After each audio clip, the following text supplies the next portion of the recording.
రాగలేదు మాసిపోయింది. తీసుకోండి clean. Okay bye.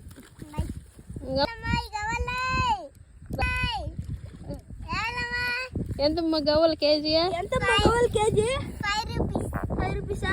ఏదో KG ఇచ్చి కేజీనా రాసుకో. ఎంతమ్మా ఇవి? 5 రూపీస్. స్కానర్ ఉందా? స్కానరా అదేనా వేసినాను చూడు.